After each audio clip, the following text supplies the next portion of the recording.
Demitiram a CEO negra, mas ela secretamente era dona da empresa. Ninguém esperava que aquela reunião terminaria com uma reviravolta que mudou tudo. Antes de começarmos, não se esqueça de se inscrever no canal e comentar de onde você está assistindo. O relógio digital marcava 9 horas em ponto, quando as portas do elevador privativo se abriram no 60º andar do imponente arranha-céu na Avenida Faria Lima.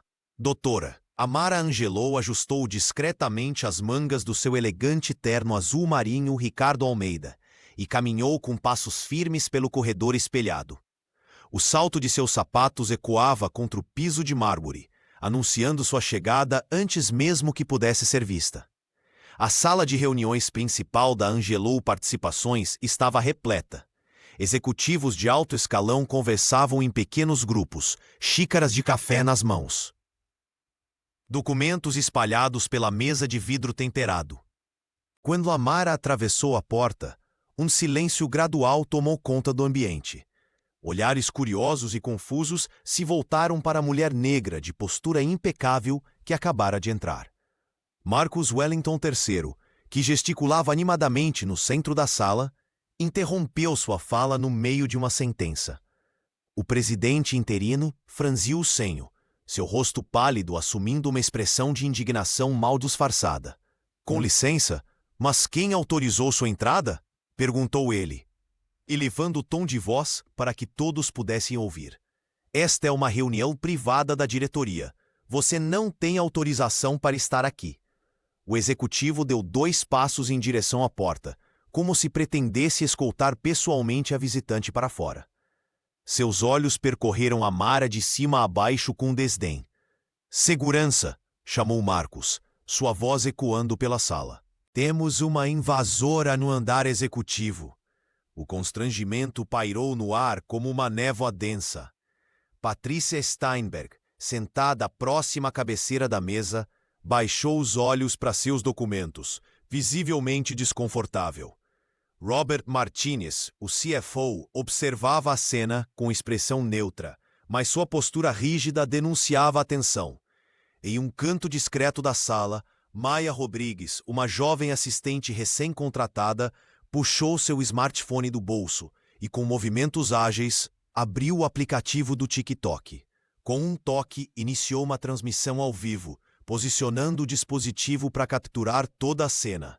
"Você está completamente enganado", começou Jennifer Walsh, a advogada da empresa, mas foi silenciada por um gesto brusco de Marcus. Amara permaneceu impassível. Seus lábios se curvaram num sorriso sutil, enquanto seus olhos percorriam cada rosto presente na sala. Não demonstrou raiva, não elevou a voz, não tentou se defender. Apenas observava como quem analisa um tabuleiro de xadrez antes de fazer um movimento decisivo. A executiva ajustou a postura, respirou fundo e, com a serenidade de quem conhece exatamente o valor do tempo, esperou. O silêncio agora era absoluto, quebrado apenas pelo som quase imperceptível da transmissão ao vivo que já começava a acumular espectadores. Sua hora havia chegado. Amara Ângelo trazia em seu DNA a mistura de 2 mundos.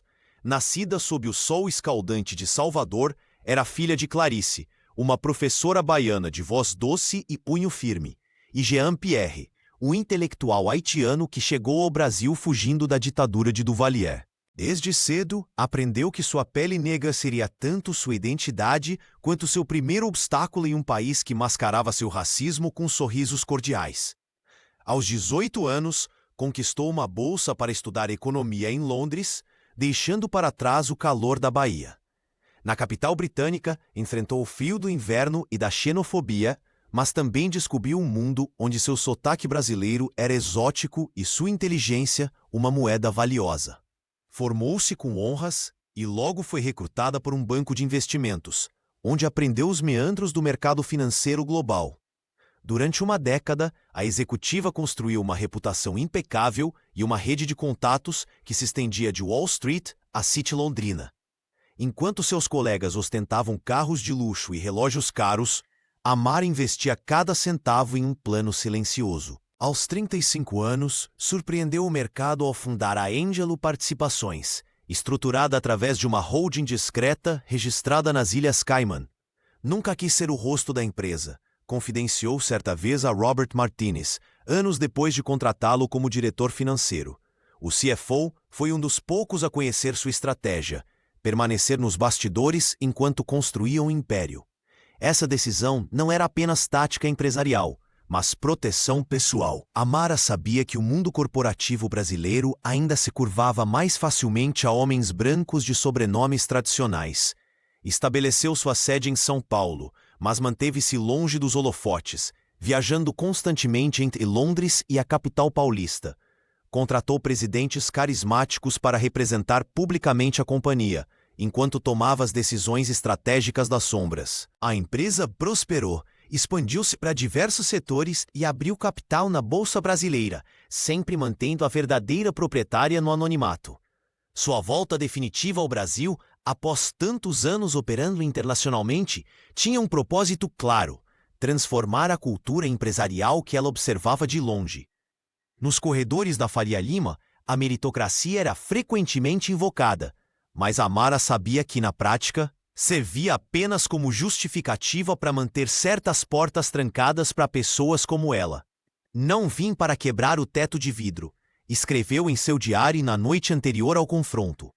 "Vim para reconstruir o prédio inteiro." Amara estava cansada de ver talentos desperdiçados e vozes silenciadas apenas porque não se encaixavam no molde esperado. Agora, com 73% das ações em seu nome, estava pronta para revelar sua identidade e iniciar a transformação pela qual esperara tanto tempo. A tensão na sala de reuniões era palpável, enquanto Amara Angelou permanecia em pé, imperturbável diante da acusação de Marcus Wellington III. A diretoria, composta por 15 executivos de alto escalão, dividiu-se imediatamente em dois grupos visíveis. De um lado, 6 diretores alinhados a Marcus gesticulavam nervosamente, sugerindo que seguranças fossem chamados para remover a intrusa. Do outro, o restante observava a situação com evidente desconforto, conscientes das câmeras invisíveis das redes sociais apontadas para eles. "Precisamos encerrar essa reunião imediatamente", insistiu um dos aliados de Marcus, ajustando a gravata como se ela estivesse sufocando. "Esta mulher não tem autorização para estar aqui." Maia Rodrigues, a jovem assistente posicionada discretamente no canto da sala, aproximou-se de Marcus e sussurrou algo que fez o sangue dele drenar visivelmente de seu rosto. 200.000 espectadores, senhor, e aumentando a cada segundo." O presidente interino engoliu em seco, seu olhar oscilando entre Amara e o dispositivo móvel nas mãos de Maia. A transmissão ao vivo capturava cada expressão, cada palavra, cada gesto daquela cena que agora se desenrolava para uma audiência muito maior que os presentes na sala. "Talvez devêssemos todos nos acalmar", sugeriu Robert Martinez, o CFO, quebrando o silêncio tenso. "Estamos reagindo sem ter todos os fatos." Marcus lançou um olhar fulminante ao colega. "Os fatos são claros. Esta pessoa não foi convidada e está interrompendo uma reunião estratégica." Amara permanecia em silêncio, seus olhos percorrendo metodicamente cada rosto na sala, como se estivesse catalogando reações para uso futuro. Sua postura não demonstrava nenhum traço de intimidação. Patrícia Steinberg, conhecida por sua abordagem calculada em crises, levantou-se lentamente. A conselheira sênior ajustou os óculos de armação fina e propôs com voz medida: "Sugiro uma pausa de 30 minutos para verificação de identidade. Podemos retomar a reunião quando tivermos clareza sobre esta situação." O que Patrícia não disse, mas todos entenderam, era que precisavam urgentemente de tempo para avaliar os danos que aquela exposição já estava causando à imagem da Angelou Participações. As notificações nos smartphones dos presentes não paravam de piscar. A cena já viralizava em tempo real. "Concordo com a conselheira", manifestou-se Jennifer Walsh, a advogada da empresa, que já digitava freneticamente em seu celular. provavelmente contatando a equipe jurídica. Marcos hesitou, consciente de que perdia o controle da situação a cada segundo. O suor começava a formar-se em sua testa enquanto ele observava o sorriso sereno de Amara. Havia algo naquela mulher, uma confiança inabalável que o desestabilizava completamente. 30 minutos, concedeu ele finalmente, tentando recuperar alguma autoridade na voz, e quero segurança reforçada quando voltarmos. O silêncio na sala era quase palpável. Amara Angelou mantinha-se serena, como se o constrangimento não a afetasse. Sem pronunciar uma única palavra, ela abriu sua bolsa de couro italiana e, com um movimento calculado, retirou um objeto que mudaria completamente a dinâmica de poder naquele ambiente. Entre seus dedos elegantes surgiu um cartão platina com bordas douradas e o logo da empresa em relevo. Não era um simples crachá ou identificação comum. Era o símbolo máximo de autoridade dentro da Angelo Participações, um item tão raro que apenas os fundadores tinham direito a possuí-lo. Marcus Wellington III empalideceu visivelmente. O presidente interino, que segundos antes exibia toda a sua arrogância, agora parecia ter visto um fantasma. Sua boca se abriu e fechou várias vezes, sem conseguir articular qualquer defesa coerente. Isso não pode ser, balbuciou ele, enquanto os demais executivos trocavam olhares confusos. Patrícia Steinberg, sempre atenta aos detalhes, foi a primeira a reconhecer a autenticidade do cartão.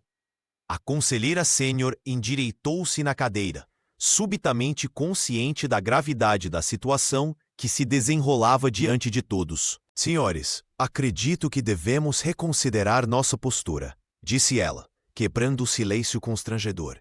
Os olhares dos presentes, como se obedecessem a um comando invisível, voltaram-se para Robert Martinez. O CFO, responsável por toda a estrutura financeira da empresa, parecia tão surpreso quanto os demais. Ele passou a mão pelo cabelo grisalho, um gesto que traía seu nervosismo, enquanto tentava processar a informação. Em 15 anos de empresa, nunca, começou Robert, mas sua voz falhou. O homem que conhecia cada número, cada ativo da companhia, agora enfrentava uma realidade desconcertante. Jamais havia visto a verdadeira proprietária da Angelo Participações. Maia Rodrigues, ainda com o celular em mãos, capturava cada reação, cada expressão de choque. A assistente sabia que estava documentando um momento histórico para a empresa e para milhares de espectadores que assistiam àquela transmissão ao vivo. A dúvida pairava no ar climatizado daquele andar luxuoso da Faria Lima. Quem era, afinal, aquela mulher elegante que acabara de silenciar uma sala cheia de executivos apenas com um cartão? Os documentos, os registros, as assinaturas, tudo passava pela mente dos presentes em uma tentativa desesperada de encontrar sentido. Amara apenas observava, com a calma de quem sabia exatamente o momento certo para cada movimento. O cartão platina repousava agora sobre a mesa de reuniões, refletindo a luz artificial. Um pequeno objeto que representava uma autoridade incontestável e que, em breve, redefiniria completamente as estruturas de poder daquela corporação. Jennifer Walsh foi chamada às pressas, seus saltos ecoando pelo piso de mármore enquanto entrava na sala de reuniões. A advogada da empresa trazia consigo uma pasta executiva preta e uma expressão de seriedade profissional que silenciou até mesmo os mais agitados diretores. Marcus Wellington III fez um gesto impaciente, indicando que ela deveria examinar os documentos apresentados por Amara. Precisamos verificar a autenticidade dessas alegações imediatamente, ordenou o presidente interino, ajustando a gravata como fazia sempre que se sentia pressionado. Com eficiência metódica, Jennifer abriu seu notebook e acessou o sistema da Comissão de Valores Mobiliários. Os olhares de todos os presentes convergiam para a tela enquanto a advogada digitava comandos e navegava por arquivos oficiais. O silêncio na sala era interrompido apenas pelo som das notificações no celular de Maia, que continuava transmitindo tudo ao vivo. Os documentos são legítimos, anunciou Jennifer após alguns minutos, sua voz profissional ecoando na sala. De acordo com os registros oficiais da CVM, a doutora Amara Ângelo é detentora de 73,2% das ações ordinárias da Ângelo Participações através da holding Ângelo Global. Um murmúrio percorreu a sala. Patrícia Steinberg cobriu a boca com as mãos, enquanto Robert Martinez franzia o senho, recalculando mentalmente toda a estrutura de poder que acreditava conhecer. Isso é impossível, protestou Marcos, levantando-se bruscamente. Eu conheço todos os acionistas principais. Deve haver algum erro nos registros. Jennifer balançou a cabeça, impassível diante da pressão. A profissional abriu outro arquivo no computador, projetando-o no telão da sala. Não há erro algum, Sr. Wellington. Estes são os documentos de constituição original da empresa, datados de 15 anos atrás. A assinatura da Sra. Ângelo consta como fundadora e acionista majoritária desde o início. A holding manteve o controle discretamente, operando através de procuradores nos últimos anos. Marcos tentou argumentar novamente, mas a advogada o interrompeu com firmeza. A Sra. Ângelo é legalmente a proprietária majoritária desta empresa. Não há margem para contestação. Amara permanecia em silêncio, observando as expressões ao redor da mesa mudarem de desdém para choque, e então para um respeito relutante. Ela havia planejado este momento por anos, construindo sua participação silenciosamente enquanto observava a cultura tóxica florescer sob a liderança de Marcos. Robert foi o primeiro a se recompor. O diretor financeiro levantou-se e estendeu a mão para Amara. Parece que temos muito que conversar, senhora proprietária, disse ele, com um leve sorriso de reconhecimento. A transmissão ao vivo de Maia capturou o momento exato em que o poder mudava de mãos, enquanto os comentários online explodiam em apoio à nova CEO, que acabara de reclamar o que sempre foi seu por direito. Amara Ângelo aproveitou o silêncio que tomou conta da sala após a confirmação de Jennifer. Com passos firmes, dirigiu-se ao centro da mesa de reuniões e, com um gesto preciso, conectou seu dispositivo ao telão. Esta reunião de emergência não foi convocada para discutirmos números ou resultados financeiros, anunciou ela, sua voz calma, mas incisiva. Foi convocada para apresentar os resultados de uma investigação interna que venho conduzindo há 8 meses. O telão acendeu, exibindo um relatório detalhado intitulado Cultura Corporativa e Discriminação Sistêmica na Ângelo Participações. Os rostos dos executivos empalideceram enquanto os dados apareciam em gráficos coloridos, evidenciando práticas discriminatórias em todos os departamentos da empresa. 72% dos funcionários negros relataram ter sido ignorados em reuniões, continuou a CEO. 85% das mulheres em cargos de liderança sofreram interrupções constantes de colegas homens. E 91% dos colaboradores LGBTQIA+, sentiram necessidade de esconder sua identidade para avançar na carreira. Robert Martinez engoliu em seco, ajustando a gravata. Patrícia Steinberg mantinha os olhos fixos no documento, incapaz de desviar o olhar dos números que desmentiam a imagem de empresa progressista que tanto defendia externamente. Amara deslizou para o próximo slide, revelando transcrições anônimas de depoimentos, relatos de assédio, piadas racistas em elevadores, promoções negadas por falta de perfil adequado, comentários sobre cabelos, sotaques e vestimentas. Um silêncio sepulcral dominava o ambiente. Apenas o constante tilintar de notificações do celular de Maia quebrava a tensão. A assistente, agora posicionada estrategicamente num canto da sala, continuava sua transmissão ao vivo, capturando cada reação de choque e desconforto. 250 mil espectadores, sussurrou Maia, alto o suficiente para que todos ouvissem. Amara prosseguiu, apresentando um organograma que evidenciava a falta de diversidade nos cargos de decisão. Esta empresa que leva meu sobrenome tornou-se um monumento à exclusão. Isso termina hoje. Marcos Wellington III tentou interromper, mas a fundadora ergueu a mão num gesto firme que o silenciou instantaneamente. Não estou aqui para acusações individuais, mas para uma transformação coletiva, afirmou ela. Cada pessoa nesta sala tem 2 opções: fazer parte da solução ou procurar outro lugar para trabalhar. O celular de Maia continuava vibrando incessantemente. A live agora era compartilhada por influenciadores, jornalistas e até mesmo por concorrentes. O Brasil assistia em tempo real a uma revolução corporativa que começara com uma simples humilhação pública e agora se transformava em um terremoto no coração financeiro de São Paulo. Amara Angelou pressionou um botão no controle remoto e o telão da sala de reuniões acendeu. O silêncio absoluto que se seguiu foi quebrado apenas pelo som cristalino de sua voz. Senhoras e senhores, há 6 meses venho coletando evidências sobre o ambiente tóxico que se instalou nesta empresa. Uma sequência de áudios começou a tocar. A voz inconfundível de Marcus Wellington III ecoava pela sala, revelando comentários que faziam os diretores se contorcerem em suas cadeiras. Aquela pretinha do marketing até que é inteligente, mas não tem perfil de liderança, se é que me entendem, dizia Marcus em uma das gravações. Em outra, sua risada ecoava enquanto comentava: mulher no conselho é como saleiro na cozinha, só serve para enfeitar. O rosto de Marcus empalideceu. Suas mãos, antes firmes na mesa de mogno, agora tremiam visivelmente.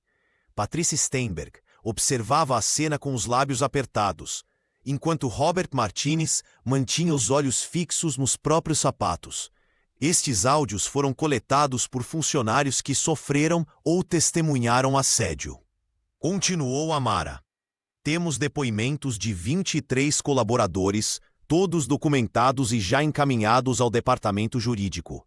No canto da sala, Maia Rodrigues ajustava discretamente seu celular, garantindo que cada reação fosse capturada na transmissão ao vivo. As notificações não paravam de chegar. O Globo, Folha de São Paulo e outros grandes portais já repercutiam o acontecimento. 250 mil espectadores, sussurrou Maia para Jennifer Walsh, que assentiu gravemente. O presidente interino tentou se recompor, ajustando a gravata italiana que parecia sufocá-lo. Isso é uma invasão de privacidade. Essas gravações não têm valor legal e... Tem valor legal sim, interrompeu Jennifer, a advogada. Todas foram feitas em ambiente de trabalho, durante expediente e em situações de assédio comprovado. Amara deslizou um documento pela mesa. Esta é sua carta de renúncia, Marcos. Já está redigida, só precisa da sua assinatura. O executivo olhou em volta, buscando aliados, mas encontrou apenas olhares baixos ou acusadores. As paredes envidraçadas do arranha-céu na Faria Lima, que antes pareciam exibir seu poder, agora o expunham como em uma vitrine. Você não pode me obrigar, tentou argumentar, a voz perdendo força. Não estou obrigando. Mas se preferir, podemos discutir sua permanência com os acionistas. Tenho certeza que eles adorariam ver esses vídeos também.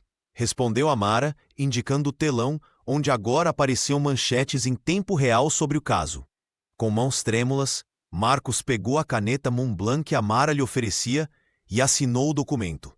Sua máscara de líder carismático havia desmoronado completamente, revelando apenas um homem pequeno, encurralado por suas próprias palavras e ações. O Brasil inteiro está assistindo à sua saída, Marcos, disse Amara calmamente. Que seja uma lição sobre o poder das palavras e suas consequências. Com a carta de renúncia de Marcus Wellington III, ainda quente sobre a mesa, Amara Angelou assumiu o centro da sala.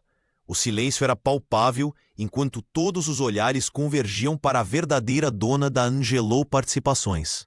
Sua postura não demonstrava triunfalismo, apenas a serena confiança de quem finalmente ocupava o lugar que sempre lhe pertenceu. A partir de hoje, iniciamos uma nova era nesta empresa, anunciou com voz firme. Não estou aqui para demitir ou punir, mas para transformar. Implementaremos uma política de tolerância zero contra a discriminação, com programas de reabilitação para quem estiver disposto a mudar genuinamente. A diretoria observava com expressões que variavam do choque à curiosidade. Patricia Steinberg, sempre cautelosa, ajustou os óculos enquanto tomava notas detalhadas. Robert, o CFO, parecia avaliar silenciosamente o impacto financeiro das mudanças anunciadas. Criaremos comitês de diversidade com poder real de decisão, continuou Amara. E reservaremos assentos no conselho para representantes de grupos historicamente excluídos. Nossa empresa refletirá a verdadeira face do Brasil. Jennifer Walsh, a advogada, levantou a mão. Precisamos revisar o estatuto social para essas mudanças, mas posso garantir que está dentro das suas prerrogativas como acionista majoritária. Amara agradeceu com um gesto e então se voltou para Maia Rodrigues, que permanecia num canto da sala, ainda segurando o dispositivo móvel que transmitira tudo ao vivo. Maia, sua coragem hoje foi extraordinária, disse a CEO. O que você fez não foi apenas expor um problema, mas catalisar uma solução. Por isso, estou promovendo você a gerente de comunicação interna. A jovem assistente piscou várias vezes, como se não acreditasse no que acabara de ouvir. Um murmúrio percorreu a sala enquanto Maia caminhava até Amara, visivelmente emocionada. Transparência não é apenas um valor corporativo abstrato, explicou a executiva para todos. É uma prática diária que precisa ser recompensada e incentivada. Nos minutos seguintes, Amara detalhou o cronograma de implementação das novas políticas. Projetou no telão um organograma revisado, onde a diversidade não aparecia como um departamento isolado, mas como elemento transversal que permeava toda a estrutura organizacional. Alguns de vocês podem estar receosos, concluiu, olhando diretamente para os rostos mais tensos ao redor da mesa. Mas garanto que esta transformação não é apenas ética, mas estrategicamente inteligente. Empresas diversas são mais inovadoras, mais adaptáveis e, sim, mais lucrativas. Quando a reunião terminou, Amara permaneceu na sala vazia por alguns momentos. Havia muito trabalho pela frente, mas o primeiro e mais difícil passo já estava dado. A verdadeira dona da Angelô Participações finalmente estava no comando. As primeiras semanas sob a liderança de Amara Angelô revelaram-se mais desafiadoras do que o esperado. No 10º andar da Angelô Participações, a sala de reuniões transformou-se em campo de batalha silencioso, onde olhares de resistência cruzavam a mesa de mogno a cada nova diretriz apresentada. Isso vai destruir nossa produtividade, murmurou Carlos Mendes, diretor financeiro adjunto, quando Amara anunciou a implementação de cotas para contratação. Ele não era o único. Um grupo de 5 executivos seniores, todos homens, todos beneficiários do sistema anterior, formou uma frente de oposição velada. Documentos esquecidos, prazos confundidos e reuniões inadiáveis tornaram-se táticas comuns para sabotar as mudanças. Amara, porém, não era ingênua. Numa quarta-feira chuvosa, convocou todos os diretores e gerentes para o auditório principal. A partir de hoje, todos participarão de workshops semanais de inclusão e justiça corporativa, sem exceções. Sua voz era calma, mas seu olhar percorria a sala com firmeza inabalável. A presença é obrigatória e será considerada na avaliação de desempenho. Os workshops, conduzidos pela doutora Luísa Campos, renomada especialista em diversidade empresarial, expunham práticas discriminatórias sutis que muitos nem percebiam perpetuar. Para alguns foi revelador, para outros desconfortável. Carlos e seus aliados sentavam-se sempre ao fundo, braços cruzados e expressões céticas. Robert Martinez observava tudo com atenção. O CFO, inicialmente neutro durante a transição, começou a notar padrões. Enquanto analisava relatórios financeiros, descobriu disparidades salariais gritantes que nunca haviam sido questionadas.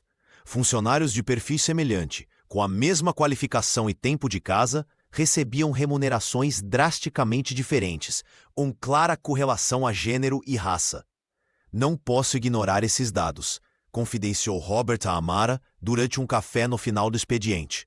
Números não mentem. O que estamos fazendo aqui não é apenas justo, é necessário. O apoio de Robert foi um ponto de virada. Sua credibilidade entre os executivos mais conservadores abriu portas que antes estavam fechadas.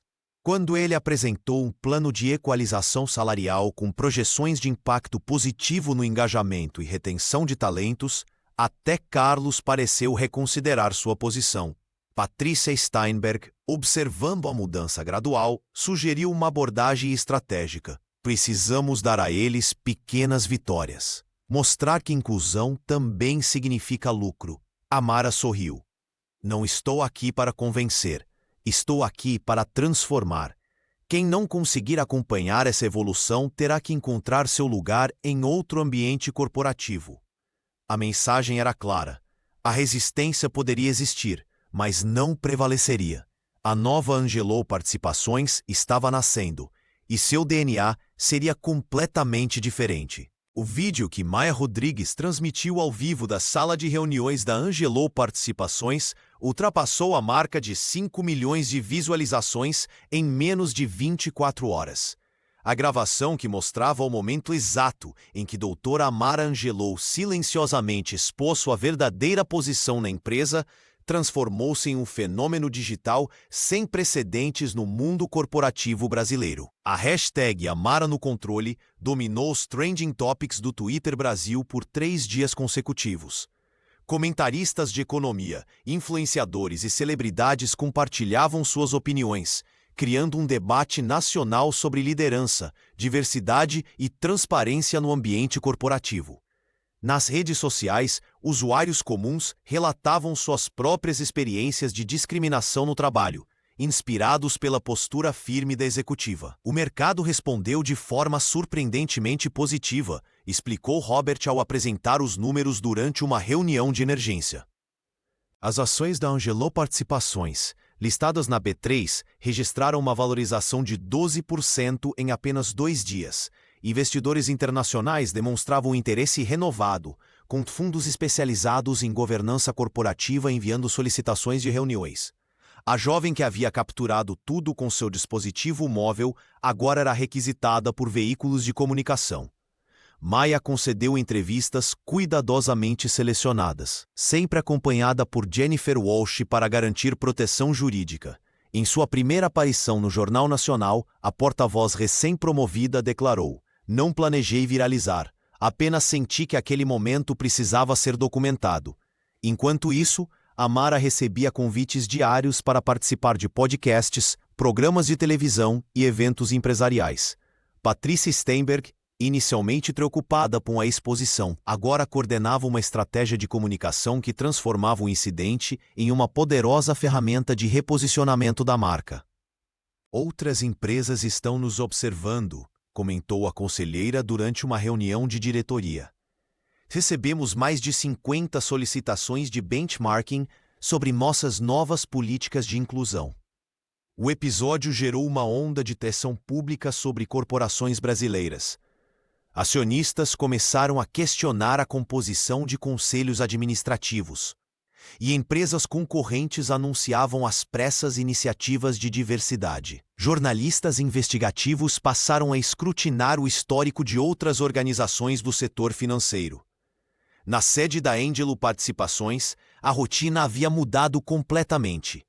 Funcionários que antes sussurravam pelos corredores agora discutiam abertamente ideias de melhoria.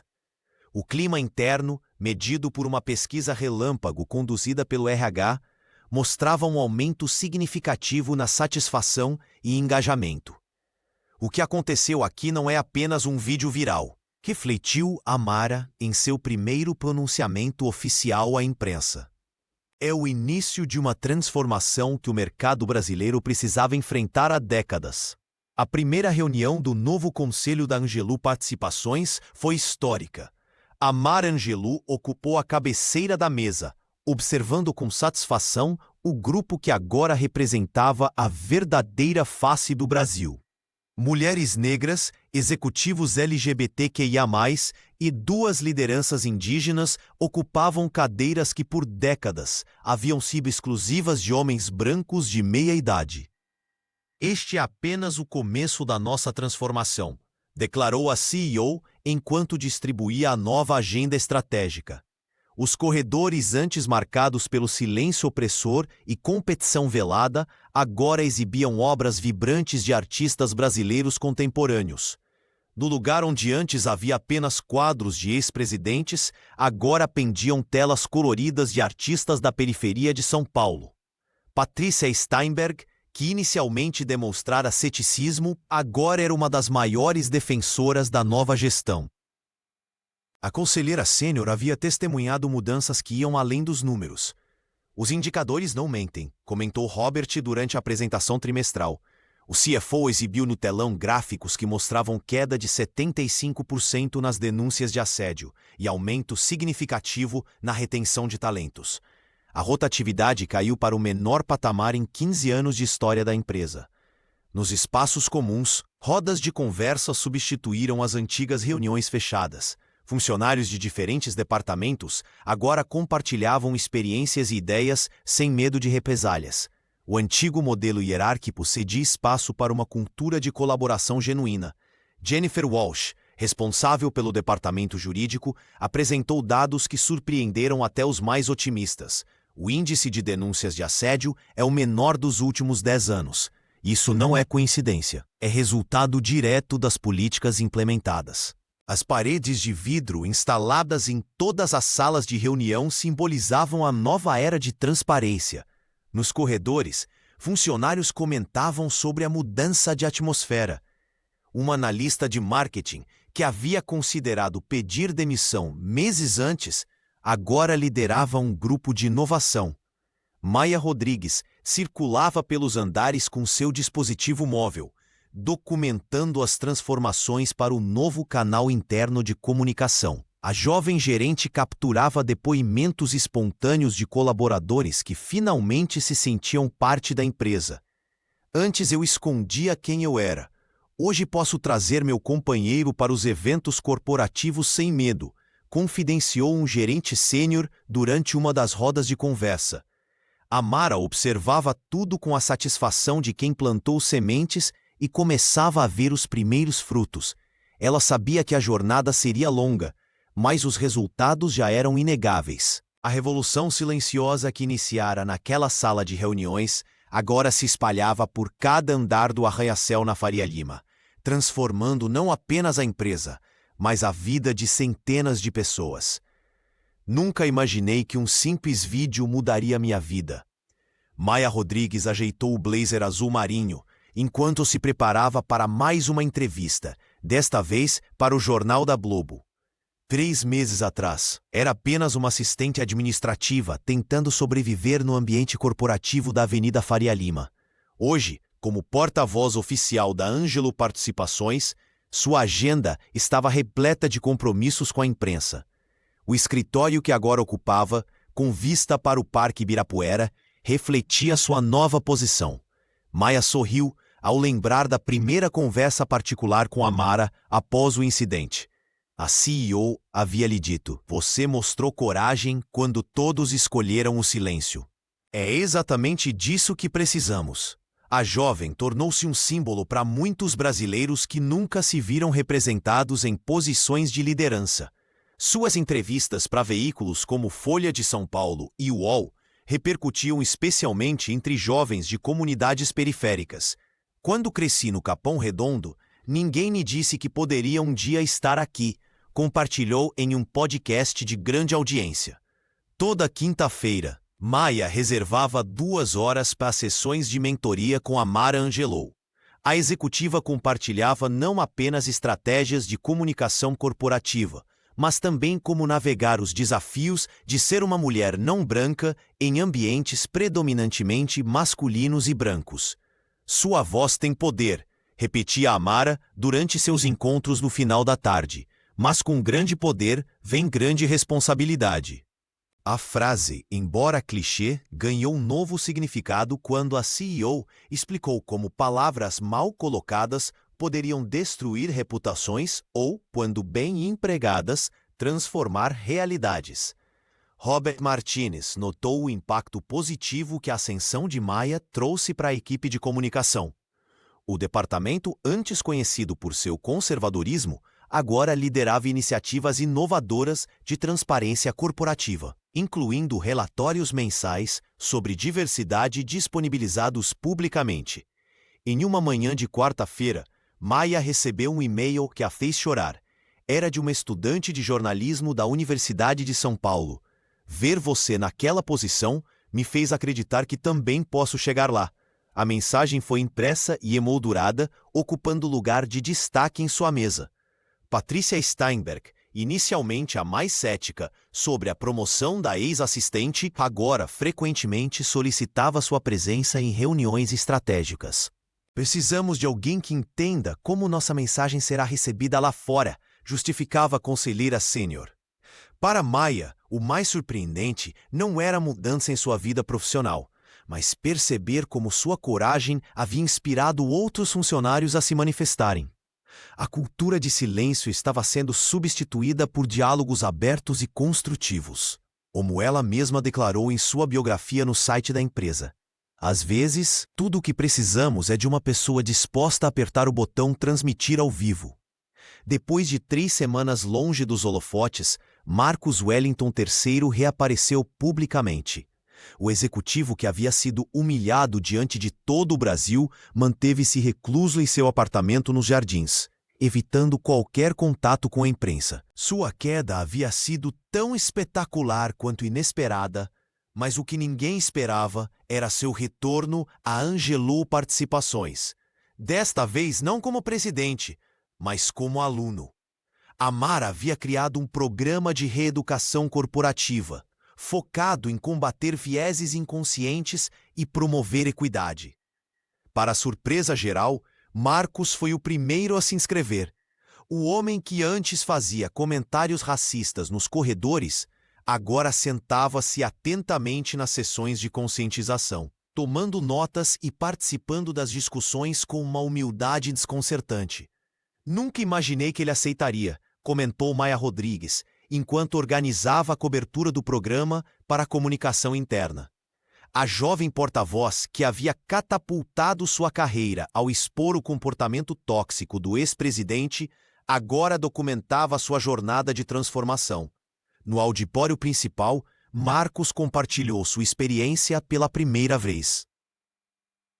Perdi tudo o que construí em minutos porque acreditava que meu privilégio era mérito, confessou diante de funcionários céticos. Precisei ser exposto nacionalmente para enxergar o que estava na minha frente o tempo todo.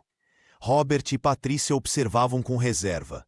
O CFO ainda mantinha certa desconfiança, enquanto a conselheira sênior parecia mais aberta à possibilidade de redenção. Jennifer Walsh, sempre pragmática. Havia estruturado juridicamente o programa para proteger a empresa de possíveis acusações de tokenismo. O momento mais surpreendente veio quando Marcos solicitou formalmente um assento no recém-criado Conselho de Diversidade.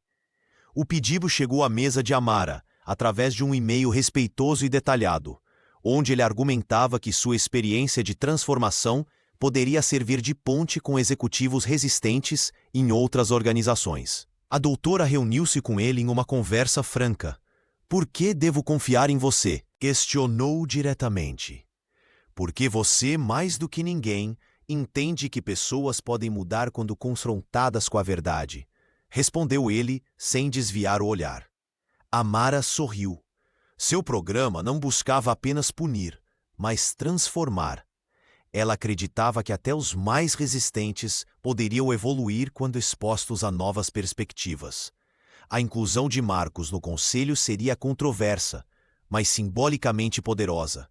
A verdadeira mudança, disse ela ao aprovar o pedido, acontece quando aqueles que mais se beneficiaram do sistema injusto trabalham ativamente para reformá-lo.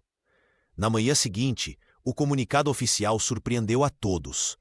O homem que havia chamado Amara de invasora agora seria um dos rostos da transformação cultural da empresa. O impacto da transformação na Angelou Participações ultrapassou as paredes de vidro do arranha-céu na Faria Lima. Em menos de 2 meses, 3 das maiores corporações do país anunciaram mudanças em suas políticas de governança, citando diretamente o modelo Angelou como inspiração. Jornais como a Folha de São Paulo e o Globo publicaram matérias de capa sobre o que chamavam de Onda Amara, um movimento que combinava transparência radical, accountability e inclusão genuína. Amara Angelou recebeu um convite formal da Federação das Indústrias do Estado de São Paulo para apresentar seu modelo de gestão aos principais empresários do país. A executiva chegou ao prédio da Fiesp, na Avenida Paulista, vestindo um terno vermelho impecável, acompanhada por Maia Rodrigues, que agora coordenava toda a comunicação do grupo. Não estou aqui para dar lições de moral, mas para mostrar que inclusão não é apenas ética, é lucrativa, declarou a CEO durante sua apresentação, exibindo gráficos que demonstravam um aumento de 38% na produtividade após as mudanças implementadas. Robert Martinez, agora um dos mais fervorosos defensores da nova cultura corporativa, complementava os dados com projeções financeiras que impressionavam até os mais céticos. O CFO, com sua credibilidade inabalável no mercado, transformava conceitos abstratos de diversidade em números concretos que falavam a língua que os empresários entendiam. Na mesma semana, Patrícia Steinberg representou a empresa em um encontro na Câmara de Comércio Brasil-África, onde o modelo de governança foi apresentado como ponte para novos negócios internacionais. A conselheira, que inicialmente hesitara diante das mudanças radicais, agora era sua mais eloquente defensora. O que Amara construiu não é uma revolução passageira, mas um novo paradigma de negócios para o século XXI, afirmou Patrícia aos representantes de 6 países africanos presentes no evento.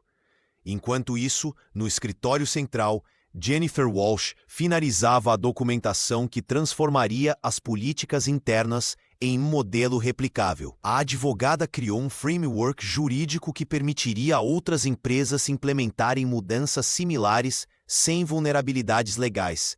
A mídia internacional começou a noticiar o fenômeno. O Financial Times publicou um artigo intitulado "O Modelo Brasileiro de Governança Inclusiva", enquanto a Bloomberg destacou a valorização das ações da empresa na Bolsa de Valores brasileira. "Estamos apenas começando", comentou Amara durante uma videoconferência com investidores internacionais. "O Brasil tem potencial para liderar uma transformação global na forma como as empresas encaram diversidade e transparência." Em seu smartphone, Maia mostrava à mentora as dezenas de convites que chegavam diariamente, de universidades a conferências internacionais. Todos queriam ouvir a história da mulher que transformou um momento de humilhação pública em uma revolução corporativa silenciosa. 6 meses após a transformação na Angelou Participações, os números falavam por si. Amara Angelou reuniu a diretoria para apresentar os resultados do primeiro semestre sob sua liderança. No telão, gráficos coloridos mostravam um aumento de 35% na produtividade geral, enquanto as licenças médicas por estresse haviam caído pela metade. "Estes não são apenas números em uma planilha", explicou a CEO, apontando para o relatório detalhado que todos tinham em mãos. "São pessoas que agora trabalham motivadas, não por medo." Robert Martinez, que havia se tornado um dos maiores defensores da nova gestão, complementou os dados com métricas financeiras impressionantes. O diretor financeiro destacou que o valor de mercado da empresa na B3 havia subido consistentemente, atraindo um novo perfil de investidores internacionais. "Temos filas de fundos ESG querendo participar do nosso capital", comentou Robert, ajustando os óculos. "Eles veem propósito além do lucro, e isso tem valor no mercado atual."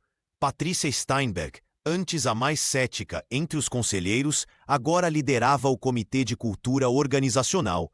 Ela apresentou os resultados da última pesquisa de clima, onde 92% dos funcionários relataram se sentir respeitados e ouvidos no ambiente de trabalho. "Nunca vi nada parecido em 30 anos de carreira corporativa", admitiu Patrícia, visivelmente emocionada. "Criamos um caso de estudo que está sendo analisado em Harvard."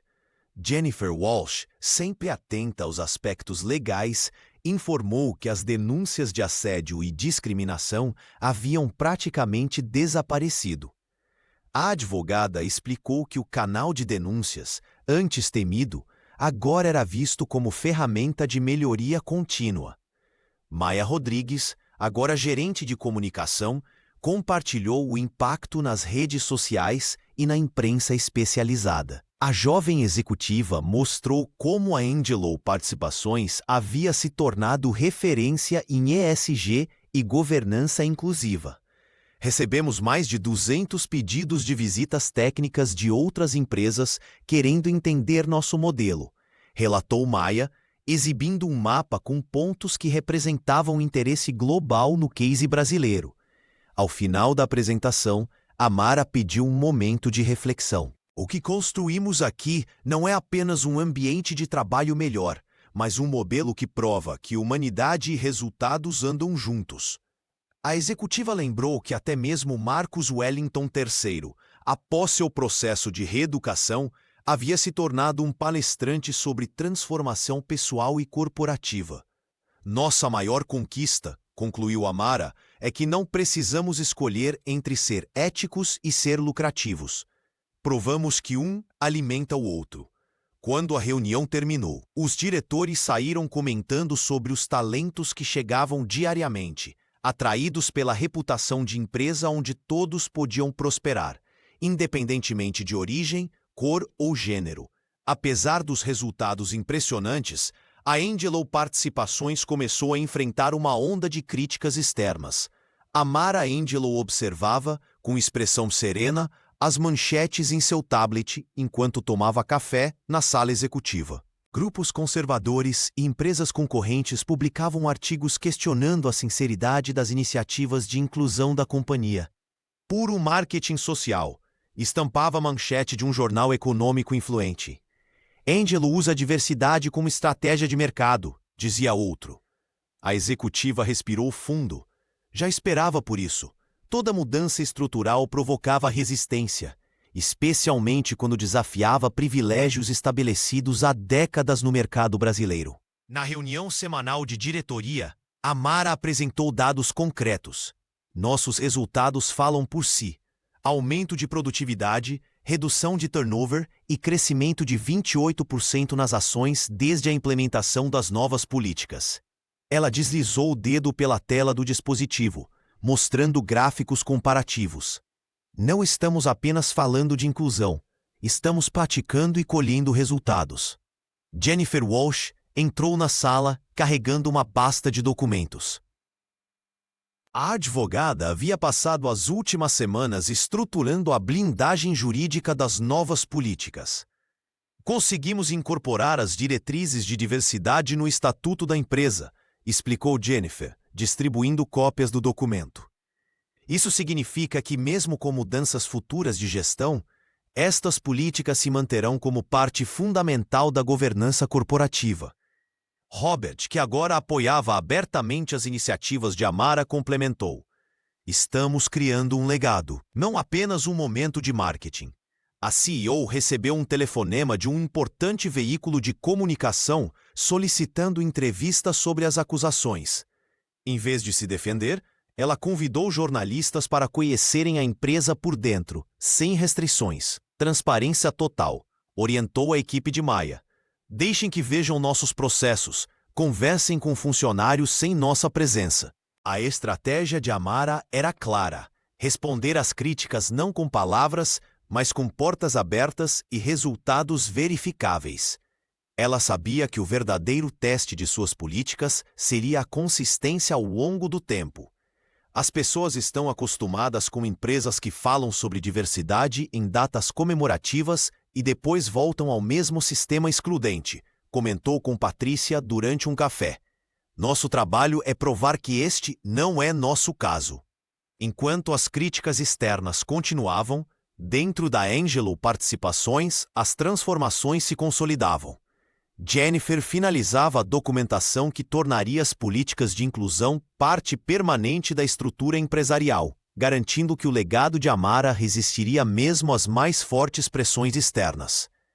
Na sala de reuniões do 30º andar da Angelo Participações, Patrícia Steinberg ajustou os óculos enquanto analisava os gráficos de desempenho trimestral. A conselheira sênior, que há 3 meses olhava com desconfiança para as mudanças implementadas por Amara, agora se preparava para defender o novo modelo de gestão perante os acionistas mais conservadores da empresa. Os números não mentem, afirmou ela, apontando para o aumento de produtividade de 27% no último trimestre. A executiva, conhecida por sua cautela e pragmatismo, surpreendeu a todos quando solicitou uma reunião extraordinária com os 10 maiores investidores da companhia. Amara observava com discreto sorriso enquanto Patrícia apresentava dados que comprovavam como a diversidade havia impactado positivamente os resultados financeiros. Quando a doutora Angelou chegou, confesso que temi por nossa estabilidade, admitiu a conselheira aos presentes.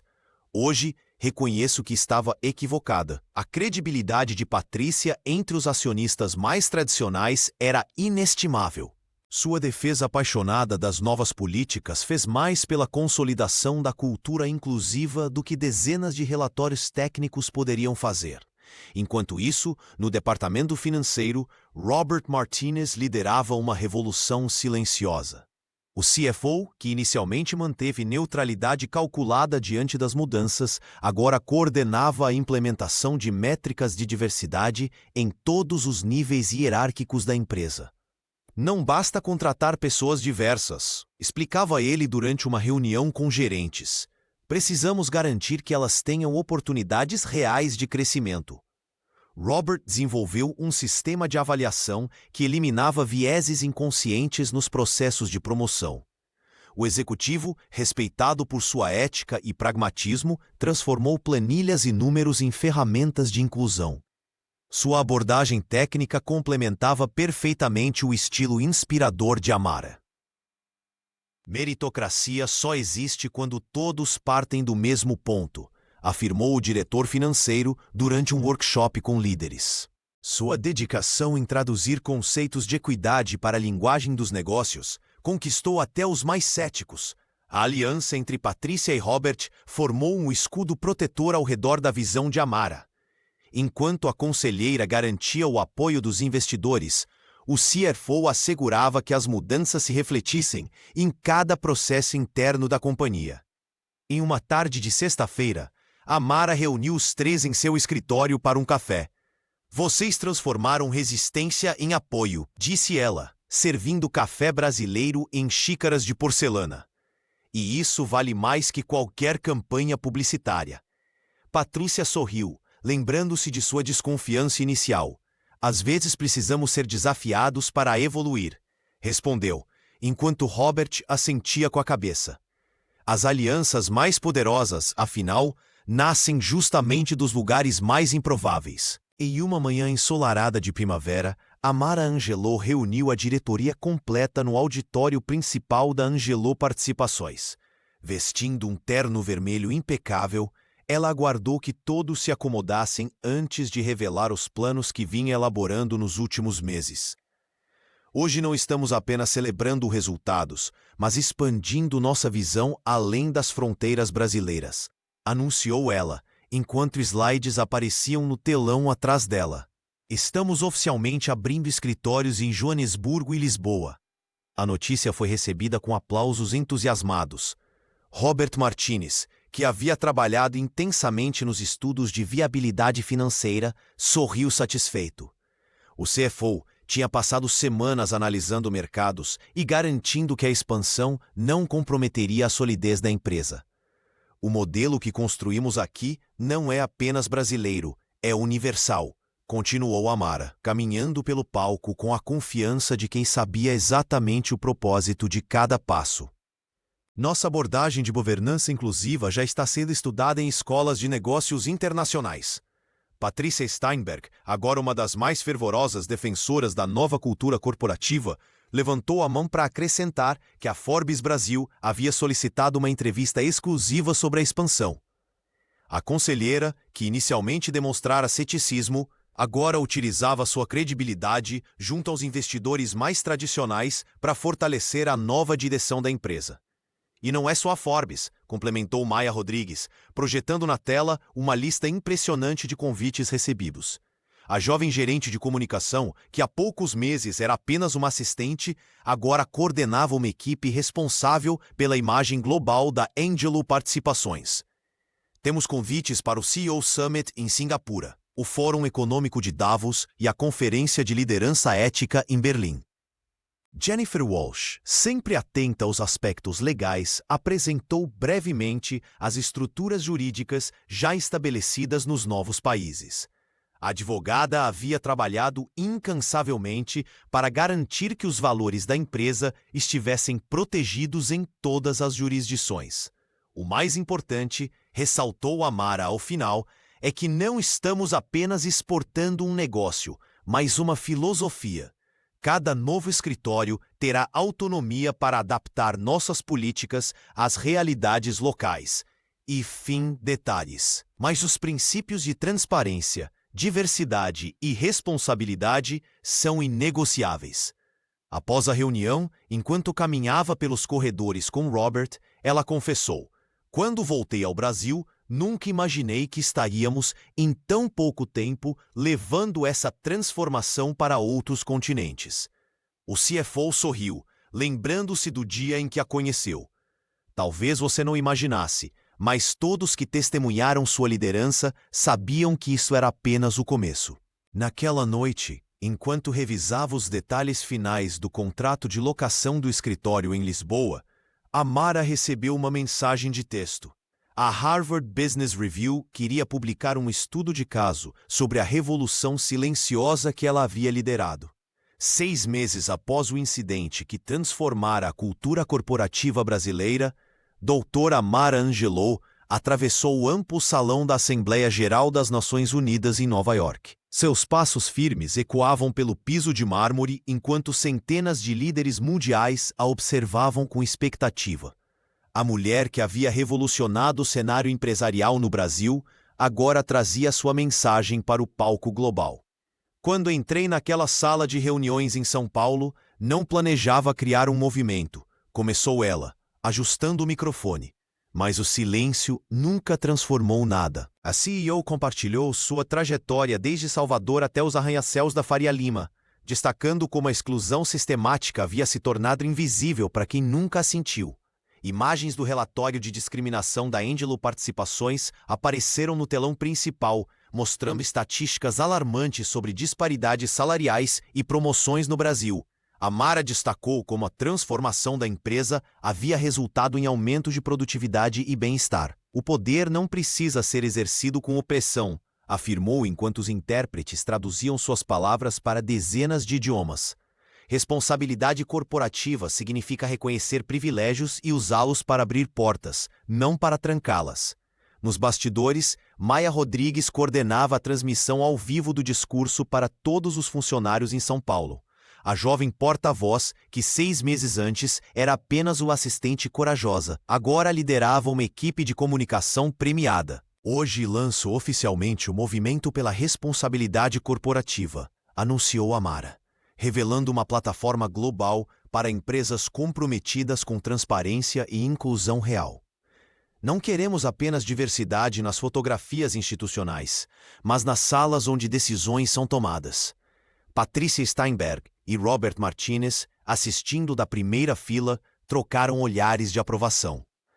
A conselheira que antes hesitara, agora era a embaixadora internacional do movimento. Enquanto o CFO havia implementado métricas que já serviam de modelo para empresas em 3 continentes. Ao finalizar seu discurso, Amara fez um convite direto. "Imaginem um mundo onde o poder econômico não perpetua desigualdades, mas as elimina. Onde competência não é medida pela aparência, mas por resultados. Este não é um sonho distante, é uma escolha que podemos fazer hoje." A ovação que se seguiu durou quase 2 minutos. Representantes de dezenas de países formaram fila para conversar com Amara após a apresentação. Entre eles, executivos de multinacionais e líderes governamentais interessados em implementar o modelo brasileiro em seus territórios. Enquanto deixava o palco, Amara recebeu uma mensagem de Jennifer Walsh. "O Conselho aprovou unanimemente a expansão do programa. Estamos prontos para o próximo capítulo."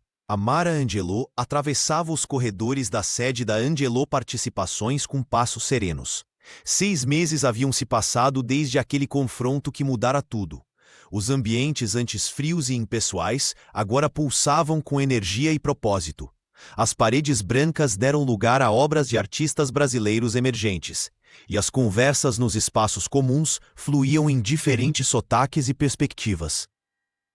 A executiva parou diante de uma sala de reuniões onde um grupo diverso de líderes discutia animadamente. Através do vidro, observou Maia Rodrigues conduzindo a sessão com confiança. A jovem que antes era apenas uma assistente, agora comandava toda a estratégia de comunicação da empresa, inspirando dezenas de jovens de periferias que viam nela um exemplo de que era possível chegar ao topo. Patrícia Steinberg entrou no corredor, trazendo os últimos relatórios financeiros. Os números não mentem, Amara. Crescemos 27% desde a implementação das novas políticas. Os investidores que duvidavam agora fazem fila para associar suas marcas à nossa. A CEO sorriu, mas seu olhar revelava que sua satisfação ia além dos números. O verdadeiro sucesso está ali, disse, apontando para um grupo de estagiários de diferentes origens sendo orientados por Robert. O diretor financeiro, antes tão reservado, agora era um dos maiores defensores do programa de mentoria para jovens talentos. Em seu escritório, Amara encontrou Jennifer organizando documentos para a expansão internacional. A advogada havia se tornado peça fundamental na estruturação jurídica que garantiria que as mudanças fossem permanentes, mesmo quando Amara não estivesse mais no comando. No final do dia, a fundadora reuniu toda a equipe no auditório principal. Ao seu lado, surpreendentemente, estava Marcos, o ex-presidente, após meses no programa de reeducação. Tornara-se um aliado improvável na conscientização de outros executivos do mercado. Quando voltei ao Brasil, não imaginava que estaríamos aqui hoje, começou Amara. Muitos me perguntam qual é o segredo do nosso sucesso. Não existe segredo. Existe coragem para enfrentar verdades inconvenientes e determinação para construir algo melhor. Maia se aproximou com o dispositivo móvel em mãos. Estamos ao vivo em todas as plataformas, Dr. Angelou. Amara olhou diretamente para a câmera. O poder não está em quem ocupa a cadeira mais alta, mas em quem tem a coragem de transformar essa cadeira em um espaço onde todos possam se sentar. Enquanto a transmissão terminava, Amara contemplou os rostos ao seu redor, diversos, engajados, transformados. Seu legado não estava nos prêmios na parede ou nos números impressionantes, mas nas vidas que havia tocado e nas portas que havia aberto. Um conselho de administração por vez. Ela realmente estava mudando o mundo.